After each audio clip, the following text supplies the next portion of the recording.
नमस्कार दोस्तों, आप देखना शुरू कर चुके हैं द फंडा बॉक्स का आज का हमारा स्पेशल वैल्यू एडिशन सेशन, जिसमें हम देखेंगे कंटेम्प्ररी लीगल इश्यूज का पार्ट सेकंड।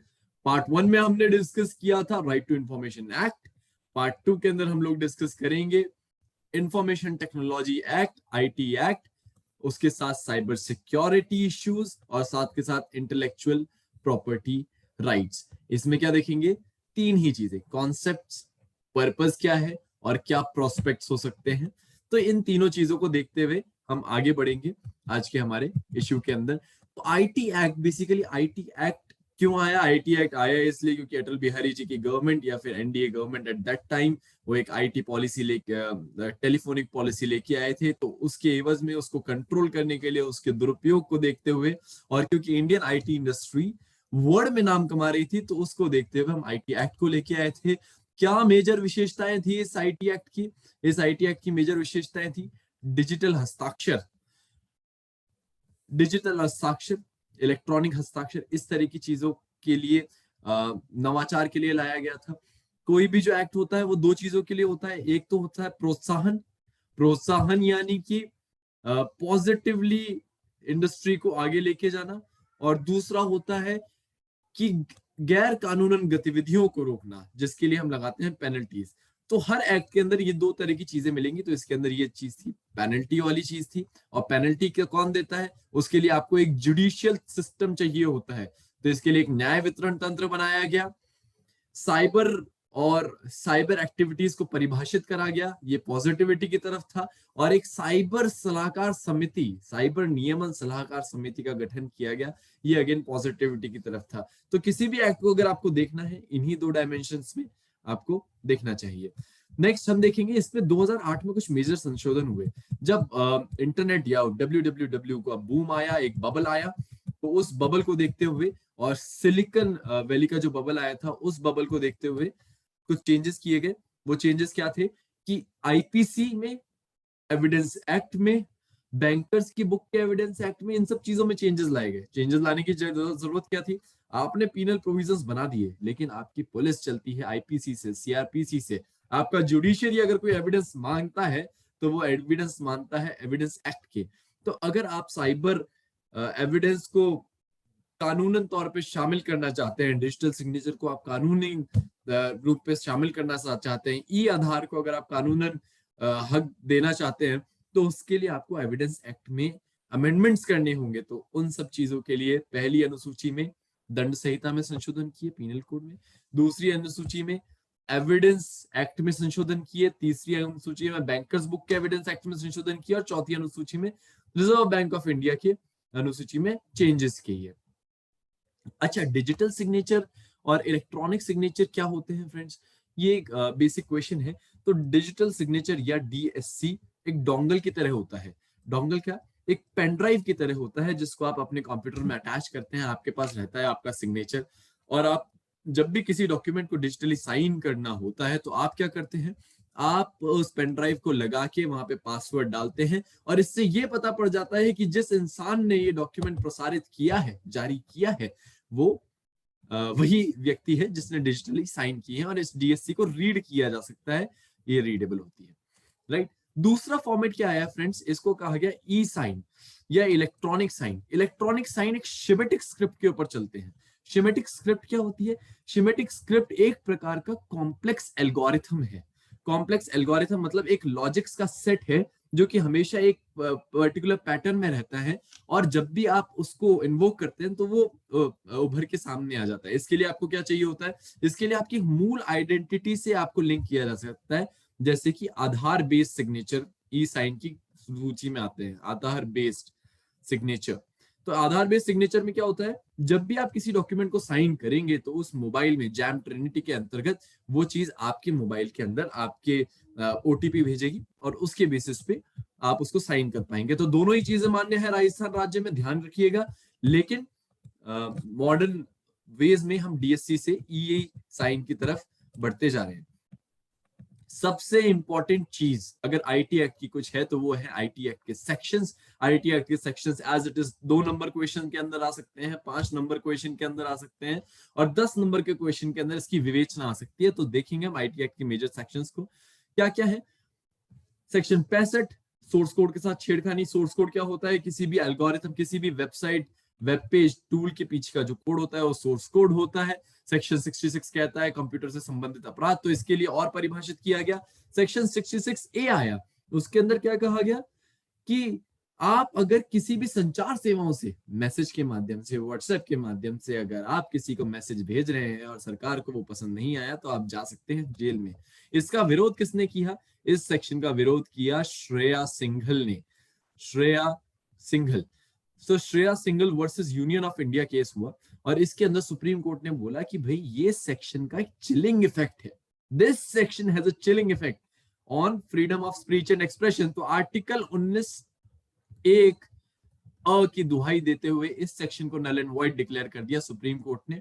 इस सेक्शन को और भी कई बार इन्वोक किया गया था। महाराष्ट्र में रिसेंटली भी अन्य सेक्शनों की सहायता से, सेक्शन 69 की सहायता से लोगों को जेल में डाला गया। नेक्स्ट आता है आपका 66 बी, जिसमें कि अगर आपने कंप्यूटर के कोई भी थेफ्ट करा है, पेन ड्राइव या इस तरह का कोई भी थेफ्ट है तो उसलिए। 66 सी आता है आइडेंटिटी थेफ्ट के लिए, एक प्रकार का साइबर अटैक है उसके लिए आता है। आपके जो बैंक अटैक्स होते हैं, बैंक बेस्ड अटैक्स होते हैं, वो आइडेंटिटी थेफ्ट से ही होते हैं। सेक्शन 66 आता है प्रतिरूपण के द्वारा कंप्यूटर स्रोतों का उपयोग करते हुए धोखाधड़ी करना, इससे भी आपके बैंक फ्रॉड्स होते हैं। वायलेशन ऑफ प्राइवेसी आता है सेक्शन 66 ई के अंदर, और सेक्शन 66 एफ है साइबर आतंकवाद या साइबर टेररिज्म।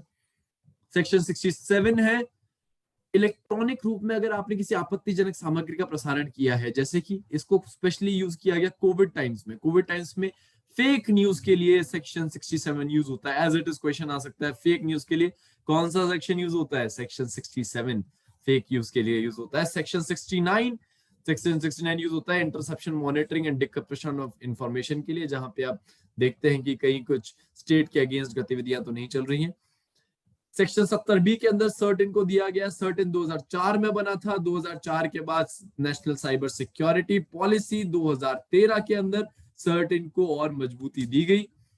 और सेक्शन 72 के अंदर विश्वसनीयता एवं निजता का हनन आता है। अब निजता का हनन जो है या राइट टू प्राइवेसी आपके आर्टिकल 21 के अंदर आ चुकी है। किस जजमेंट से आई है ये ध्यान रखिएगा, के.एस. पुट्टा स्वामी जजमेंट। ये एक बहुत ही इंपॉर्टेंट जजमेंट था। इसके तहत आपको राइट टू प्राइवेसी दी गई। तो जब भी हम साइबर सिक्योरिटी, साइबर सर्वेलेंस की बात करेंगे तो हम बात करेंगे इस तरह की के.एस. पुट्टा स्वामी केस की और उसकी राइट टू प्राइवेसी की। नेक्स्ट फ्रेंड्स, हम जब चलते हैं सूचना प्रौद्योगिकी के अंदर साइबर लॉज में, तो साइबर लॉज हमेशा दो तरह के रहेंगे। साइबर एक है साइबर अपराध, और साइबर अपराध के ऊपर बेस्ड है साइबर लॉज। तो साइबर लॉज जो शुरू होते हैं हमारे, तो वो राइट फ्रॉम जो हमने चेंजेस किए हैं इंडियन पीनल कोड में, इंडियन एविडेंस एक्ट में, वो सारे भी आएंगे। और जो हमने करंट बनाए हैं, चाहे वो सूचना प्रौद्योगिकी अधिनियम हो 2000 का, पेटेंट एक्ट हो 70 का, ट्रेडमार्क्स एक्ट हो 1999 का, या फिर 2008 का आईटी अमेंडमेंट एक्ट हो, तो ये सारी चीजें इसमें शामिल की जाएंगी। तो अच्छा फ्रेंड्स, इसमें हम देखेंगे कि साइबर अपराध किस किस तरह के हैं, और उसके बाद हम इंस्टीट्यूशनल और लीगल स्ट्रक्चर्स की तरफ आगे बढ़ेंगे कि इंस्टीट्यूशनल और लीगल स्ट्रक्चर्स क्या क्या हो सकते हैं। साइबर अपराध एक होता है हैकिंग। हैकिंग के अंदर आप किसी दूसरे नेटवर्क या कंप्यूटर के अंदर जाके और किसी भी गतिविधि को अंजाम देते हैं। नेक्स्ट आता है आपका वायरस। तो वायरस क्या होता है? किसी भी प्रकार का सॉफ्टवेयर वायरस कहलाता है, जो कि आप किसी कंप्यूटर नेटवर्क को नुकसान या उसको डैमेज करने के लिए आप वहां पे भेजते हैं। तीसरी होती है मार्किंग। मार्किंग मतलब असली छवि से छेड़छाड़ कर दी अगर आपने किसी की, अगर आप डिफेम करते हैं किसी को, तो ये मार्किंग होती है। आपको एक रीसेंट एग्जांपल याद होगा जिसमें पीएम मोदी के साथ एक टैग नेम, गूगल पे जब भी सर्च करते थे तो उसमें उस टैग नेम के साथ पीएम मोदी का नाम आता था। शायद वो कुछ लायर या इस टाइप का कुछ टैग था। तो ये सर्च इंजन ऑप्टिमाइजेशन के माध्यम से मार्किंग की गई थी और उस मार्किंग से इस तरह की घटना को अंजाम दिया गया था। तीसरी होती है फिशिंग, आपको बार बार कोई भी सूचना मांगी जाती है और बिना आपकी मर्जी के उस सूचना का दुरुपयोग किया जाता है, तो वो फिशिंग कहलाती है।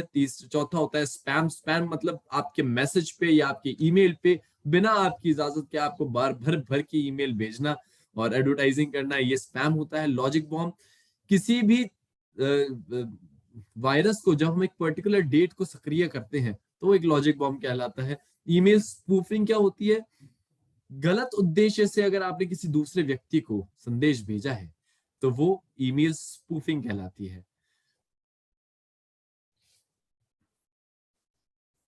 नेक्स्ट फ्रेंड्स बहुत इंपॉर्टेंट है नया, दैट इज सलामी अटैक। तो सलामी अटैक क्या होता है कि गुपचुप तरीके से अगर आपने अपराध को अंजाम दिया है, तो गुपचुप तरीके से कैसे अंजाम देंगे? फॉर एग्जाम्पल, अगर आपके बैंक में 1 लाख रुपए हैं और हर रोज कोई आपके अकाउंट से 1 रुपया या कुछ पैसे निकाल रहा है तो आपको पता भी नहीं पड़ेगा, तो ये एक तरह का सलामी अटैक है कि आप इग्नोर कर देंगे इतनी छोटी सी चीज को या इतने छोटे से इशू को। ये सलामी अटैक है। आइडेंटिटी थेफ्ट की हमने बात करी थी। नेक्स्ट लास्ट आता है हमारा साइबर टेररिज्म। तो साइबर टेररिज्म का इस केस में इशू आता है साइबर स्टॉकिंग, किसी के जिसके अंदर सपोजिंगली आप किसी भी एक्टर एक्ट्रेस सेलिब्रिटी को बार बार देख रहे हैं, उसकी डिटेलिंग कर रहे हैं, वो कहाँ जा रहा है कहाँ आ रहा है, ये सारी चीजें आप पता लगा रहे हैं, तो होती है साइबर स्टॉकिंग। और डिजिटल वॉरफेयर या साइबर युद्ध, नॉर्थ कोरिया ने सोनी के अगेंस्ट जो किया था मूवी के वजह से, वो था एक तरह का साइबर वॉरफेयर या फिर साइबर अटैक। इसका एक एग्जाम्पल है, इसका बहुत फेमस एग्जाम्पल है स्टक्सनेट। स्टक्सनेट को यूज किया था इजराइल ने ईरान के अगेंस्ट। तो ये डिजिटली एम्बेड कर दिया था इजराइल ने, और ईरान के उपकरण एक पर्टिकुलर टाइम पे लॉजिक बॉम्ब के तहत उसको कंप्लीटली डैमेज कर दिया था ईरान के इक्विपमेंट्स को। तो ये एक तरह का आपका साइबर वॉरफेयर का एक तरीका था। और जैसा कहा भी जाता है फोर्थ वर्ल्ड वॉर अगर होगी तो वो सबसे पहले साइबर अरीना में ही होगी। साइबर सुरक्षा के उपाय और तकनीकें क्या क्या है? तो उपाय क्या है? ब्लीडिंग एज टेक्नोलॉजी का यूज करो, ये तो डेफिनेटली है ही। एयर गैपिंग है। एयर गैपिंग एक नेटवर्क को अलग थलग करके अगर आप बाहर से रोक सकते हैं तो वो है एयर गैपिंग। इसको हम समझेंगे फ्रेंड्स। तो इसको सपोजिंगली अगर आप फेसबुक यूज करते हैं, तो जब आप फेसबुक चलाते हैं तो आपके फेसबुक की इंफॉर्मेशन सबसे पहले कहाँ जाती है? सबसे पहले इंफॉर्मेशन आपकी जाती है कैलिफोर्निया। कैलिफोर्निया यूएस में इनके सर्वर्स हैं, वहां पे इंफॉर्मेशन जाती है, वो रिफ्लेक्ट होके आती है, फिर वो इंडिया में आती है जिस नेक्स्ट जगह पे जाना होता है, और इस तरह से ये साइकिल चलती है। अब बीच बीच में किस तरह के साइबर अटैक्स होते हैं? मिडिल मैन अटैक होता है कि बीच में इस सूचना किसी ने हेरा फेरी कर ली, साइबर एस्पियोनेज हो गया, या वहां के गवर्नमेंट के दबाव में वो सूचना उनको दे दी गई। बेटर तरीका क्या हो सकता था? Air gapping. एक होती है localise air gapping. Localise air gapping मतलब आप बनाइए आपके स्टैंड अलोन सर्वर, कि आपके घर में आपका सर्वर रखा हुआ है, इंफॉर्मेशन उससे बाहर नहीं जा पा रही, स्टैंड अलोन सर्वर। और दूसरा तरीका क्या है? दूसरा तरीका ये है कि आप बनाइए इंडियन या रीजनल या स्टेट लेवल पे सर्वर्स बनाइए, और सभी कंपनीज को बोल दीजिए कि आपको अगर कोई इंफॉर्मेशन रखनी है तो वो आप इन्हीं सर्वर्स में रख सकते हैं, उसके अलावा और कहीं नहीं रख सकते। दूसरे तरीके क्या है? ग्राउंड जीरो शिखर सम्मेलन हुए हैं बहुत सारे, दो मेजर ग्राउंड जीरो शिखर सम्मेलन हुए हैं। एक है बुडापेस्ट का ग्राउंड जीरो शिखर सम्मेलन, और एक है क्राइस्ट चर्च कॉल। तो ये दोनों ही इंपॉर्टेंट है। इंडिया ने दोनों ही अटेंड नहीं किए हैं, क्योंकि इंडिया बोलता है कि इंडिया का ओपिनियन इस चीज के अंदर नहीं लिया गया। ठीक है। इसके अलावा बहुत सारे इंस्टीट्यूशंस बने हैं, जैसा कि ये है Indian cyber crime coordination centres और अन्य प्रकार की इंस्टीट्यूशंस। तो इंस्टीट्यूशनल फ्रेमवर्क हम देखेंगे। हम देखते हैं कि अब साइबर सिक्योरिटी में बेसिकली हमारे साथ क्या क्या हुआ है। साइबर सिक्योरिटी अगर आपको अच्छे से देखना है तो हम ऑलरेडी एक बार ये डिस्कस कर चुके हैं, इसके करंट इश्यूज भी डिस्कस कर चुके हैं, देखिए हमारा प्रीवियस वीडियो। साइबर क्राइम्स के टाइप्स क्या क्या हो सकते हैं? Malware, fishing, password attacks, denial of service, ये सब हम देख चुके हैं। मिडिल मैन, ये भी आपको बताया था कि बीच में कोई भी व्यक्ति आपकी सूचना चोरी कर ले, तो वो एक जरूरत हो सकती है। एग्जिस्टिंग मैकेनिज्म क्या है साइबर सिक्योरिटी का? किसी भी कोई भी जब हम पॉलिसी बनाते हैं सिक्योरिटी की तो 2 से 3 तरह के मैकेनिज्म्स होते हैं। पहला होता है लीगल मैकेनिज्म, या लीगल में भी सबसे पहले आती है पॉलिसी। पॉलिसी बनती है उसकी। तो साइबर सिक्योरिटी की क्या हमारे पास पॉलिसी है? हाँ, हमारे पास नेशनल साइबर सिक्योरिटी पॉलिसी है। आईटी एक्ट उस पॉलिसी को सप्लीमेंट करता है। आईटी एक्ट 2000 का है, 2008 में अमेंडमेंट हुआ है, और डिजिटल कम्युनिकेशन पॉलिसी आई है 2018 में। ये हुआ हमारा लीगल फ्रेमवर्क। इस लीगल फ्रेमवर्क को इंप्लीमेंट करने के लिए हम बनाते हैं इंस्टीट्यूशनल फ्रेमवर्क। और इंस्टीट्यूशनल फ्रेमवर्क में क्या है मेजर चीजें?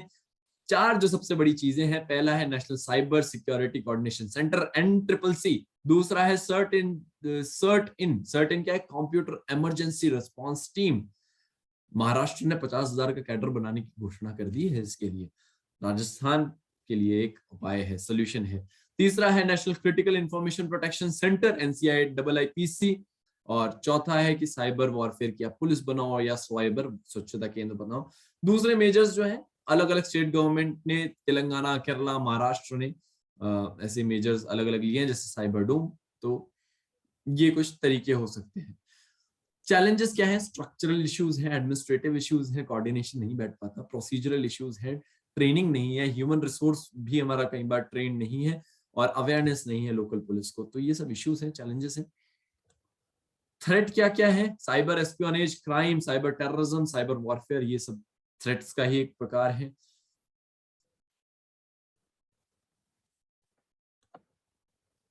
तो इसके बाद हम देखेंगे फ्रेंड्स कि सर्टेन और ये सारी जो हमारी इंस्टीट्यूशनल एजेंसीज हैं ये किस तरह से एक्ट ऑन कर सकती हैं और इनका स्टेटस क्या है। तो सर्टेन का स्टेटस ये है कि सिर्फ एक महाराष्ट्र ने इसका कैडर बनाया है, जबकि ये एक नेशनल लेवल फ्रेमवर्क के तहत गठित होने वाली थी। हमारे पास एथिकल हैकर्स की फोर्स नहीं है, और हमें इस तरह की और इंस्टीट्यूशंस को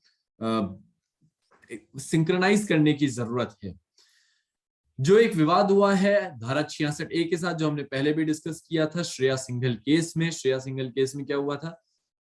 श्रेया सिंघल केस में सुप्रीम कोर्ट ने जजमेंट दिया था कि आप किसी भी आधार पे किसी भी व्यक्ति को जेल के अंदर नहीं डाल सकते, और आप फ्रीडम ऑफ स्पीच और एक्सप्रेशन को छोटी छोटी चीजों के लिए भंग नहीं कर सकते। तो ये बेसिक आधार दिए थे सुप्रीम कोर्ट ने। श्रेया सिंघल केस ध्यान रखना है। सूचना का आधार इसके साथ कई बार क्लब होता है, तो सूचना का आधार और right RTI, right to privacy और डिजिटल रियाम, हमारा तीनों एक दूसरे के साथ कहीं ना कहीं सिंक्रोनाइज में है, और तीनों का बैलेंस बनाने की जरूरत है। अगला टॉपिक जो फ्रेंड्स हम देखेंगे, हमारा अगला टॉपिक है इंटेलेक्चुअल प्रॉपर्टी राइट्स, बौद्धिक संपदा अधिकार। क्या होती है बौद्धिक संपदा? आपके दिमाग ने कुछ भी सोचा, उसकी कोई कृति है, क्योंकि एक वैल्यू किस चीज की है? वैल्यू है आइडिया की। वैल्यू है आइडिया की। अगर मार्क जुकरबर्ग को आइडिया आया है कि एक सोशल मीडिया साइट बनानी चाहिए जिसका नाम फेसबुक रखूं, तो उस आइडिया की वैल्यू है। इम्प्लीमेंटेशन तो बहुत सारे लोग कर सकते हैं, पैसा बहुत सारे लोगों के पास है। तो आइडिया की वैल्यू को बचाने के लिए हम लाए हैं IPR, इंटेलेक्चुअल प्रॉपर्टी राइट्स, ताकि उसको वैल्यू करके, उसको एक्नॉलेज करके, उसको और आगे बढ़ाया जा सके। किस किस तरह के हो सकते हैं बौद्धिक संपदा अधिकार? 2 तरह के हो सकते हैं। एक होती है आपकी औद्योगिक संपदा, और दूसरे होते हैं आपके कॉपीराइट के टाइप्स। औद्योगिक संपदा में पेटेंट, ट्रेडमार्क, औद्योगिक design, trade secrets, geographical indicator सब आ जाएगा। जिस चीज से आप पैसा कमा सकते हैं वो सारी चीजें बौद्धिक संपदा आपके औद्योगिक संपदा में है। कॉपीराइट में भी पैसा कमा सकते हैं, लेकिन उसकी लिटरेरी वैल्यू है। लिटरेरी वैल्यू साहित्यिक कार्य, फिल्में, संगीत है, ये सब चीजें आपके कॉपीराइट का एक पार्ट है, एक प्रकार है। बौद्धिक संपदा बाकी प्रॉपर्टी राइट्स की तरह ही है। तो एक पर्टिकुलर टाइम के लिए वो वैलिड रहती है, और उसके यूज के लिए आप किसी पर्टिकुलर एक इंसान को बोल सकते हैं कि भैया आप ही इस चीज का यूज करेंगे। उद्देश्य क्या है कि इस तरह के आइडियाज और लोग लाएं, आगे बढ़े, और इस तरह के विजन चीजें लाएं, रिसर्च एंड डेवलपमेंट आगे बढ़े। तो उसको प्रोत्साहित करने के लिए IPR बहुत इंपॉर्टेंट है, क्योंकि एक रिसर्च में, एक छोटे से छोटे biological, biotechnological, physical, chemical research में करोड़ों रुपया खर्च होता है। उस रुपए के वापस उसको वैल्यू करने के लिए, एक्नॉलेज करने के लिए बौद्धिक संपदा की जरूरत है। अब सबसे पहले हम देखेंगे बौद्धिक संपदा के प्रकार, तो हमने देख लिए। तो पहला प्रकार जो था वो था पेटेंट। तो पेटेंट क्या है? पेटेंट 1970 एक्ट के द्वारा भारत में देखा जाता है। ट्रिप्स एक ट्रीटी है जो भारत ने साइन कर रखी है। ट्रिप्स को कौन गवर्न करता है? वीपो। वीपो क्या है? World intellectual property organization. तो ये इंटेलेक्चुअल प्रॉपर्टी जो भी है ना दुनिया की, ये उसके फैसिलिटेशन और उसके कंट्रोल के लिए है। डेवलपिंग कंट्रीज क्या बोलते हैं? बेसिकली वीपो का उद्देश्य है कि जो डेवलप्ड, जो विकसित देश हैं, उन्होंने जो जो चीजें बना दी है, जो रिसर्च डेवलप कर दिया है, उसके लिए डेवलपिंग कंट्रीज से पैसे ऐंठना। तो खैर जो भी है, तो ट्रिप्स और वीपो ये एक तरह से नियंत्रित करते हैं। भारत में इसके लिए इंडियन पेटेंट्स एक्ट है, इंडियन कॉपीराइट एक्ट है, ट्रेडमार्क्स एक्ट है।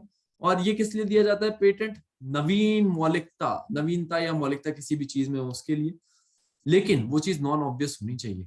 नवीन, अगर आप कोई चीज ले आए और लेकिन वो ऑब्वियस है कि ठीक है इसमें क्या नया, इसमें कोई इतनी बड़ी बात नहीं थी, तो उस चीज को नहीं मानेंगे। नेक्स्ट आते हैं हमारे ट्रेडमार्क। अच्छा, पेटेंट दिया जाता है 20 ईयर्स के लिए, 20 साल के लिए दिया जाता है जनरली। जनरली क्यों, आगे बताएंगे। ट्रेडमार्क क्या होता है? ट्रेडमार्क होता है आपका एक ऐसी पहचान जो कि आप कोई भी वस्तु जब आप खरीदते हैं तो आप देखते हैं, सपोजिंगली आप एलन सोली का कोई भी कपड़ा खरीद रहे हैं या फिर आप सुजुकी की कोई कार खरीद रहे हैं, तो जो उसका एस का साइन है उसका एक तरह से ट्रेडमार्क साइन है। या जो आपका रेंज रोल्स रॉयस का आगे से वो निकल के आता है तो वो उसका रोल्स रॉयस का एक ट्रेडमार्क साइन है। तो ये ट्रेडमार्क होता है और ये हर कंपनी का अपना अलग होता है और उसके लिए वो प्रोटेक्शन मांग सकती है और उसको प्रोटेक्ट करवा सकती है। कौन सा नियम है जिससे चलता है? ट्रेडमार्क एक्ट ऑफ 1999, 1999 का ट्रेडमार्क एक्ट है जो 2010 में संशोधित हुआ, उससे ये चलता है। इसी के अंदर ज्योग्राफिकल इंडिकेटर्स भी आते हैं। ज्योग्राफिकल इंडिकेटर्स क्या होते हैं कि राजस्थान में कोटा की कोटा डोरिया बनी तो वो कोटा की है इसलिए वो कोटा डोरिया कहलाएगी, और वो कोटा डोरिया का बेचने का के पीछे सिर्फ कोटा वाले लोग ही या उसके ज्योग्राफिकल लोग ही कोटा डोरिया की साड़ी बेच सकते हैं। उस नाम से, उस नाम से बेच सकते हैं। इसका एक बहुत फेमस एग्जांपल देता हूं फ्रेंड्स। शैंपेन, शैंपेन और स्पार्कलिंग वाइन दोनों एक ही चीज है।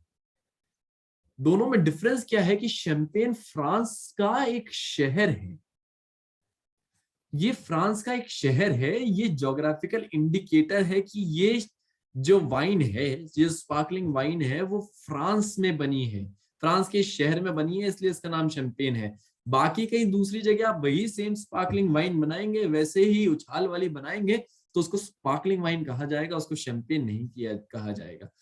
तो that's the use of geographical indicators. Kerala के बनानास इसका एक अलग दूसरा दोबारा एक एग्जांपल है। ये किसी भी तरह का हो सकता है, कृषि वाला हो सकता है, प्राकृतिक हो सकता है, विनिर्मित हो सकता है। कृषि के लिए हमने इसीलिए एक और एक्ट डाल रखा है, दैट इज पीपीवीएफआर। प्लांट के प्रोटेक्शन का जो एक्ट है वो है पीपीवीएफआर। अगर आप कोई भी इस तरह की ब्रीड, वैरायटी, प्रोडक्ट लॉन्च करते हैं तो वो आता है पीपीवीएफआर एक्ट के अंदर। जैसा कि पादप प्रजाति संरक्षण वाली चीज इस चीज के अंदर आया है, उसको हम प्रोत्साहित करते हैं। ये बहुत इंपॉर्टेंट अभी क्यों हो गया है, अब इसको देखते हैं अपन, कंटेम्प्ररी अफेयर से लिंक करते हैं। कंटेम्प्ररी अफेयर में ये इंपॉर्टेंट क्यों हो गया? केस हुआ गुजरात के फार्मर्स और जो आपकी लेस बनाती है कंपनी उसके बीच में। क्या बोला लेस बनाने वाली कंपनी ने? बोला कि भाई ये फार्मर, ये पर्टिकुलर पोटैटो की वैरायटी है, उसको उगाने के लिए कुछ किसानों को इन्होंने बोला कि आप उगाइए। पर भारतीय किसानों ने, गुजरात के किसानों ने उस वैरायटी को कुछ इंप्रूवमेंट करके, उसमें कुछ चेंजेस करके या फिर अपनी ही तरफ से कुछ नई वैरायटी इजाद कर ली। अब उस वैरायटी को वो लोग उगाने लगे बिना लेज की परमिशन के। तो लेज ने उस पर केस किया, सुप्रीम कोर्ट ने बोला कि नहीं, आपका नहीं चलेगा। इन्होंने केस जीत लिया है क्योंकि ये पीपीवीएफआर के अंदर इनका राइट है और इन्होंने इस चीज का इजाद किया है। कॉपीराइट क्या होता है? कॉपीराइट जैसा हमने देखा था, जो भी हमारी लिटरेरी चीज होती है, गीत, संगीत, नाट्य, गायन, तो ये सारी चीजें हमारी कॉपीराइट के अंदर आ जाती हैं, फिल्म प्रसारण से लेके बाकी सारी की सारी चीजें। कॉपीराइट अधिनियम कब आया? 1957 में। लेकिन तब आईटी वाली चीजें तो हुआ नहीं करती थी, तो हमें संशोधित करना पड़ा। कब? 2012 के अंदर हमने किया इसको संशोधित। और इसमें क्या प्रोविजन है? बहुत इंपॉर्टेंट प्रोविजन है कि मूल निर्माता जो है, मृत्यु होने पर उसके वैधानिक प्रतिनिधि को मृत्यु के 60 वर्ष तक इस अधिकार को सुरक्षित रख सकते हैं। अगर आपने कोई बुक लिख दी तो 60 साल तक आपकी पुश्तें उस बुक से कमा सकती हैं। बेसिक चीज ये है। तो पुस्तक लिखना सबसे अच्छा कार्य है।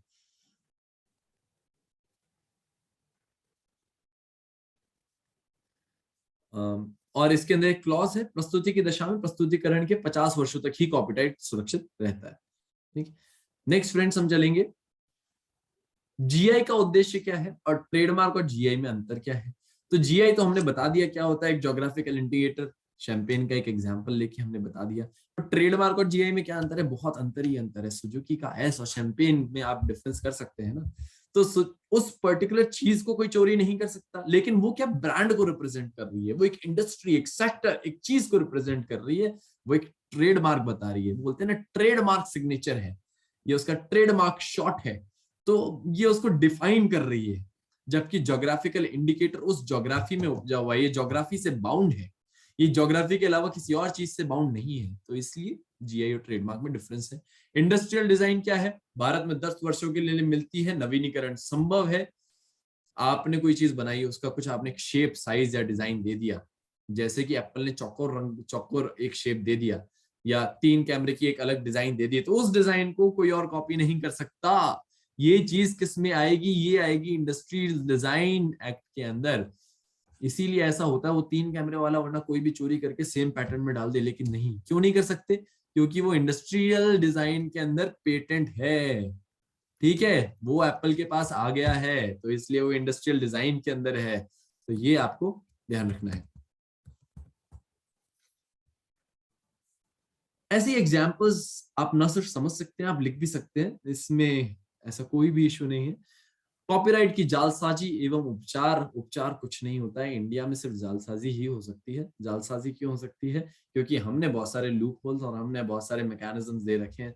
एक बार ऑक्सफोर्ड ने केस किया दिल्ली के एक फोटोकॉपी वाले के ऊपर। दिल्ली में फोटोकॉपी वाले बहुत अच्छा काम करते हैं। सारी की सारी किताबें आपको दिल्ली के फोटोकॉपी वालों पे, दिल्ली यूनिवर्सिटी कैंपस में, नॉर्थ कैंपस में और हर जगह आपको फोटोकॉपी पे मिल जाएगी। तो ऑक्सफोर्ड यूनिवर्सिटी ने दिल्ली फोटोकॉपी वाले पे केस किया, बोला कि ये तो हमारी किताबें छाप छाप के बेच रहा है। केस का किया दिल्ली हाईकोर्ट ने। तो दिल्ली हाईकोर्ट ने एक बहुत इंटरेस्टिंग सा जजमेंट दिया। उन्होंने बोला कि अगर आप किसी भी किताब का फोटोकॉपी पढ़ने के लिए कर रहे हैं फॉर स्टडी पर्पस, और वो देश के बच्चों का हित कर रही है, तो सोशियो इकोनॉमिक जस्टिस को देखते हुए इस चीज को संभव माना जाएगा और इस चीज में कोई बुराई नहीं है। लेकिन सिर्फ सोशियो इकोनॉमिक जस्टिस के लिए। अब ये कौन डिफाइन करेगा कि पढ़ने के लिए कर रहे हैं, किस चीज के लिए कर रहे हैं?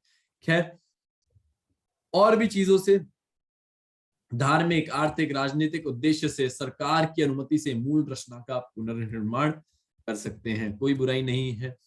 कोर्ट की मर्जी से आप कर सकते हैं। अच्छा, एक बहुत अच्छा जो यूज किया वो है ब्रेली लिपि वाले लोगों के लिए आप कर सकते हैं। जो ब्लाइंड लोग हैं उनके लिए ब्रेली लिपि का यूज होता है, उसके लिए आप उस चीज का निर्माण कर सकते हैं।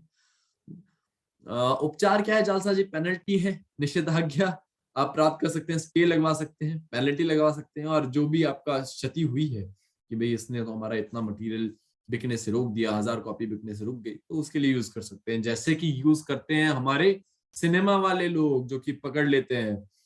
और क्या ऐसे लूप होल्स हैं? लूप होल्स या हमने जब वे आउट दे रखे हैं। एक बहुत फेमस सेक्शन है इंडियन पेटेंट एक्ट का, सेक्शन नंबर 84। सेक्शन 84 है कंपल्सरी लाइसेंस। कंपल्सरी लाइसेंस बोलता है कि भाई अगर आपने बहुत सारा रेवेन्यू अर्जित कर लिया है, बहुत टाइम से आपके पास वो पेटेंट है, तो अगर उसका 20 साल से ज्यादा हो चुका है, तो और अगर देश हित में हमें जरूरत है, तो हम कंपल्सरी लाइसेंसिंग कर देंगे। क्या किया? किसका किया? एक कैंसर की दवा थी नेक्सावार, उसको कंपल्सरी लाइसेंस कर दिया। वो दवा के लेते थे 80,000 रुपए, अगले दिन वो मार्केट में जब दवा आई रिवर्स इंजीनियरिंग होके तो 700 रुपए में आ गई। तो ये एक सोशियो इकोनॉमिक जस्टिस का एक बहुत अच्छा तरीका था, क्योंकि कैपिटलिज्म और मटेरियलिज्म से पहले ह्यूमनिज्म है, तो इसीलिए सेक्शन 84 की जरूरत है। और एक और नवाचार क्या है भारत का? Section 3D evergreen licence.